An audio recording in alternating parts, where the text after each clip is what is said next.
This is NR2003 Predicts. We take the entry list of the top 3 NASCAR series, send them through the N ratings algorithm, set them up by their provisional lineups, and set the forecast as they will be on race day, and we see what the computer says will be the finishing order on race day. AJ Allmendinger is going to be able to claim victory in the Xfinity race. Didn't win either of the first 2 stages, but was able to get to the front when it mattered. He claims the win over Noah Gragson, Harrison Burton, Jeb Burton, and Austin Cindric. Obviously got that first oval victory at Atlanta last season. Also finished 4th at this track then.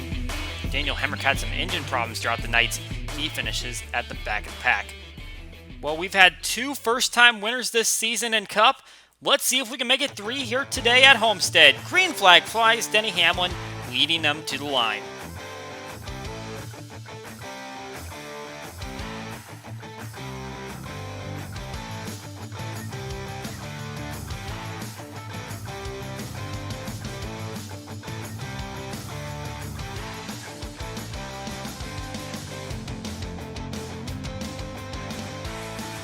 Good jump by Hamlin to get out in front of Joey Logano, and Christopher Bell, the surprise winner in last week's Daytona road course race. He is moving up to 2nd place. Trying to back up that great performance, and this is a great track to come to right after because he finished 8th here last season. Tyler Reddick leading the way on average finish with his 4th place finish. But Kevin Harvick, really good at this racetrack as well. 7.4 average as he works his way to the inside, and Christopher Bell running that wall, which is exactly the line that you want to have here. If you can run that wall, you're going to have a great day today. Kyle Busch trying to work his way up the field. 2 victories for him at this racetrack, both of which propelled him to championships. He was the last one to win a championship at this racetrack. Obviously, the championship race being moved to Phoenix.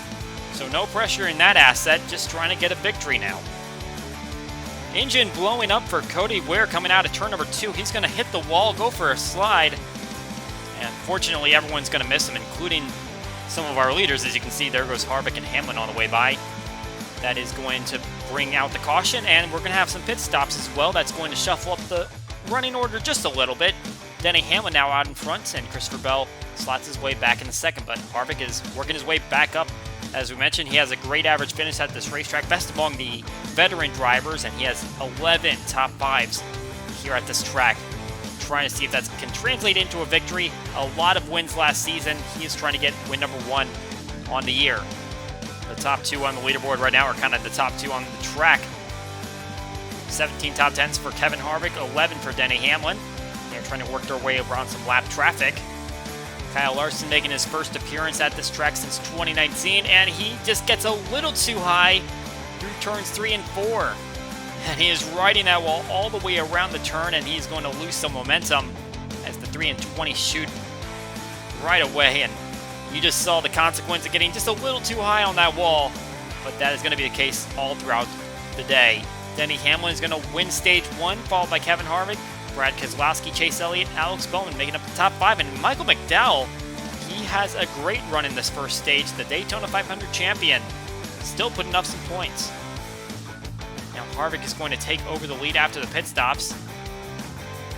That caution for Cody Ware's engine blowing kind of helped out on the pit strategy, but now we'll see if we can get a long green flag run here, and we might see green flag pit stops. We're seeing the 34 car now, and he has had a great start to this season, getting that Daytona 500 victory. The road course at Daytona was also very good for him. Also for Ryan Preece, he is running great right now, 7th in the points. You've got to remember, he's now an open car, lost his charter. Not sure if he's going to make the full season as he's got up into the wall a little bit, but he's got 2 top 10s on the first 2 races. He's one of 4 drivers to achieve that, including McDowell as well as Harvick and Hamlin. Matt DiBenedetto has had an absolutely horrible start to the season, though, as we see him trying to work his way up. He is inside the top 5 right now, but 5 points on the season at the moment. He is last among those that are competing full-time. Kevin Harvick coming in for a pit stop, and we're going to see Brad Keselowski and Chase Elliott follow. 9 car you can see coming in, and the 2 car in the distance.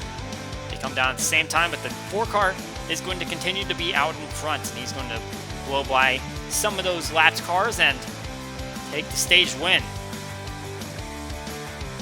Harvick out in front, Keselowski, Elliott, Hamlin, and Blaney make up the top 5 in this stage. Christopher Bell works his way into a 9th place spot. grab some stage points after that victory puts him into the playoffs. Harvick is going to lead the way for this final stage. About 100 laps to go to the finish. Well, Harvick is starting to pull away in that second stage, but not the case here on this restart, as now we're seeing the high line working and Martin Truex Jr., Chase Elliott kind of working together, trying to get around that 4 car. Truex Jr. now to the point, and the 4 cars just kind of let them go. William Byron, we mentioned Benedetto is having problems this season.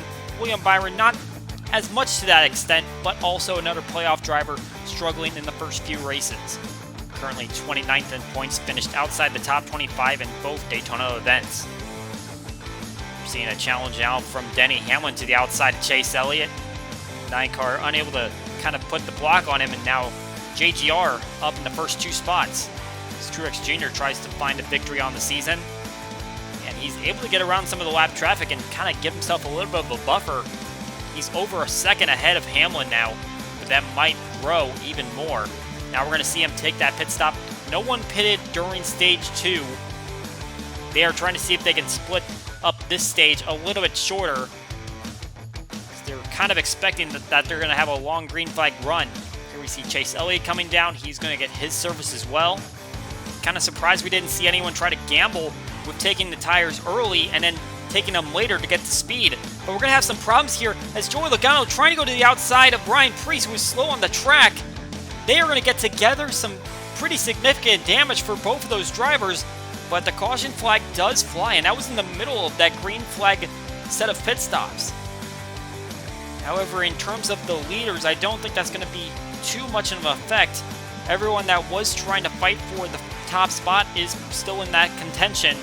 And now Chase Elliott trying to work his way up toward the front on the inside. There you can see those top 5 cars. They are all under a blanket. But the 9 trying to work his way to the inside. The 19, can he make it stick? Can he get in front? Momentum through turn 2, and he's able to get the top spot. Now seeing the damage on that 22 car. Hood crunched in a little bit. This hasn't been a great day for him so far. He only got 1 stage point. That was getting 10th in stage 2. He has been fighting this entire race, and this is just going to be a little bit more of a challenge for him as he tries to get as many points as he can out of this day. Already a lap down for Logano as we see the fight for the lead still intensifying between these top 5 drivers. Kevin Harvick just made a move for Hamlin for 4th place. But navigating this lap traffic, look at Elliott going from the top to the bottom, trying to get away from Keselowski, who's moved into the 2nd spot. But this is some great navigating from the 9 car, as now he's going to take the white flag. The 2020 champion happens to run pretty well at this racetrack. 8.0 average finish, 3rd among all drivers. Got a 2nd place finish here last season, but right now just trying to make sure he gets through these last few corners and gets a victory and make sure that he is in the playoffs for this season. He's got his teammate Alex Bowman ahead of him, going to try to navigate around him, but right now he's got over 2 seconds of a gap on Martin Truex Jr. and Kevin Harvick. The 9 car coming out at turn number 4, and he is going to win this one. Chase Elliott gets the win at Homestead-Miami.